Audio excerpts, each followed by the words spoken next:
The 2025 MotoGP season was always going to be historic. Marc Marquez on the factory Ducati, Jorge Martin, the reigning champion, moving to Aprilia, Pecco Bagnaia, a two-time world champion, trying to fight back against shadows that are no longer behind him, but right beside him. We are 5 rounds into what is shaping up to be one of the most emotionally charged and technically unpredictable seasons in modern MotoGP history. But for every sprint win and Sunday disappointment, one thing is clear. We are living through the rebirth of legends and the rise of new ones. Marc Marquez, 5 sprint wins, 3 victories, 2 crashes, and 1 big question.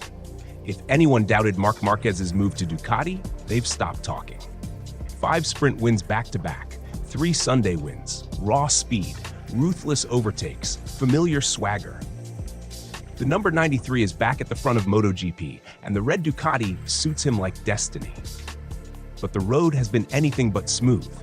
At the Circuit of the Americas, Marquez was dominating, 2 seconds clear of the field. It looked like a replay of his 2013 rookie magic. But then, the unthinkable. A crash while leading. A gift to Bagnaia. A blow to Marquez's seemingly perfect resurgence. And just when he looked poised for redemption at Jerez, the very place where his career nearly ended in 2020, he crashed again. This time while cruising. No pressure, no dive bombs, no chaos.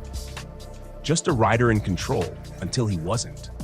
It's a mistake, but I don't understand it, he said. That one quote has haunted MotoGP fans all week. How does a rider of Marquez's caliber, so clinical, so data-driven, crash without understanding why? He finished the race in 12th, took home 4 lonely points, and gave up a golden opportunity to take control of the championship. In a bizarre twist, he's still just 1 point off the leader. But the real story isn't the crash. It's what happened the next day. At the Jerez test, Marc Marquez topped the timesheets. Fastest of all. Again. Like a phoenix testing its wings in silence, away from the glare of race lights. The message is clear. He's down, but not broken. And if he ever truly cracks the Ducati's code to perfection, the rest of the grid will only be fighting for second place. Pecco Bagnaia's 2025 season has become a study in contrasts. On paper, he's still Pecco, 2-time world champion, Ducati's golden boy, the only one who has ever really tamed the Desmosedici for a full season.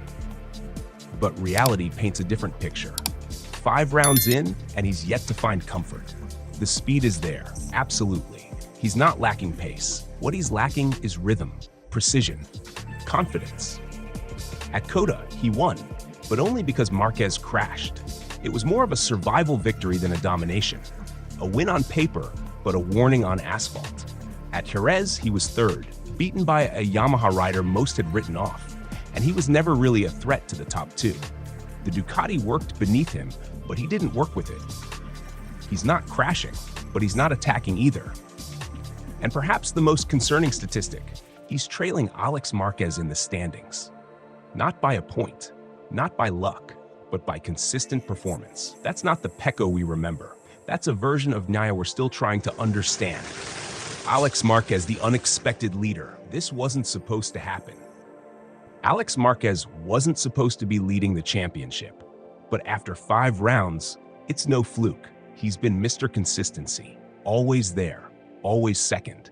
And in Jerez, when chaos reigned, he stepped up and took the win. His first ever in MotoGP. His brother crashed, the crowd roared, and Alex Marquez wrote his name in Jerez folklore. He didn't do it with a miracle, he did it with maturity. The GP24 beneath him, though a year older than the factory bikes, is performing better in all areas. It's planted, predictable, and Alex is extracting everything from it. This is the kind of performance that builds championships, not viral moments. The paddock knows it. The fans see it. And for the first time in his MotoGP career, Alex Marquez walks into each race weekend as a title contender. Fabio Quartararo, from forgotten to fastest. No one, literally no one, expected this. In the lead-up to the Spanish Grand Prix, Fabio Quartararo was just another former champion buried in the midfield. His Yamaha project had stalled. The factory was adrift. And then came qualifying at Jerez. Boom, pole position, out of nowhere. He beat Ducati, he beat KTM, he beat Pecco Bagnaia. And on Sunday, he proved it wasn't a fluke. Quartararo finished second in the race, behind only Alex Marquez. He fought off Bagnaia's attacks, he maintained pace, he rode like 2021 Fabio, the one who broke Yamaha's 7-year title drought. Was this a flash in the pan? Or is Yamaha finally turning the corner? Too early to say, but if Fabio has found a new way to ride around the Yamaha's limitations, the midfield battle is about to get far more interesting. Maverick Vinales, KTM's new soldier. In a season full of twists, one of the more fascinating stories is the rebirth of Maverick Vinales. Yes, you read that right. Rebirth. Now with KTM, yes, KTM, Vinales has quietly become a threat again. He nearly won in Qatar, only to be handed a heartbreaking penalty that dropped him from P2 to P13. But it wasn't the penalty that stuck with people. It was the way he rode before it. Smooth, calculated, fast. At Jerez, he was right there again, fighting within reach of the leaders, keeping the likes of Bagnaia and Quartararo honest. Something has changed in Vinales. He's not volatile anymore. He's not chasing emotion. He's riding smart, and KTM is finally giving him a platform where that riding style works. He's not in the title fight yet, but if the front guys keep crashing and KTM keeps improving, who knows? Jorge Martin, from champion to patient. And then there's Jorge Martin, the reigning world champion, the one who conquered 2024 with raw speed and relentless focus, the one Ducati let go in favor of Marquez. He moved to Aprilia in 2025, trying to start a new dynasty, but his season has been a nightmare. At Qatar, he returned too soon from injury and paid the price with another crash, fracturing even more and essentially ending his title defense before it started. Martin has been absent from the front ever since, recovering, rebuilding, hoping for a second half of the season where he can at least salvage some pride. But the championship? That dream is fading fast. Jerez, where legends crash and brothers rise. The Spanish Grand Prix at Jerez was supposed to be a redemption arc for Marquez, for Ducati, for a nation of fans still haunted by 2020. Instead, it turned into a race of what-ifs. Marc crashed, Pecco faded, Fabio stunned, and Alex Marquez stood tall. It was a poetic reversal of roles. The older Marquez, destined for greatness, stumbled. The younger one, always in the shadows, took the win. And after the race, Marc smiled, not because he was happy, but because he was proud. His brother had finally done it. It was one of the targets of his career, Marc said. It's moments like these that remind us why we watch MotoGP, not just for the machines, but for the men behind them.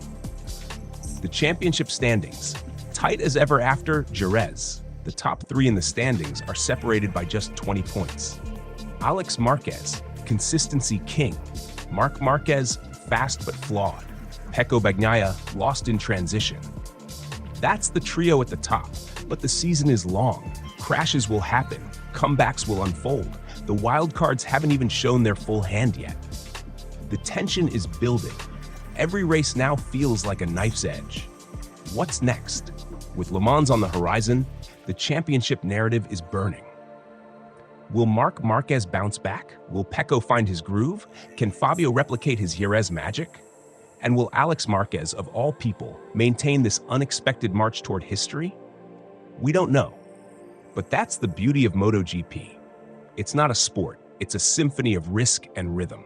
And in 2025, that symphony is more unpredictable and more beautiful than ever before. Marc Marquez once said, "If you don't fall, you're not pushing hard enough." In 2025, he's pushing harder than ever. The crashes are coming, but so are the wins.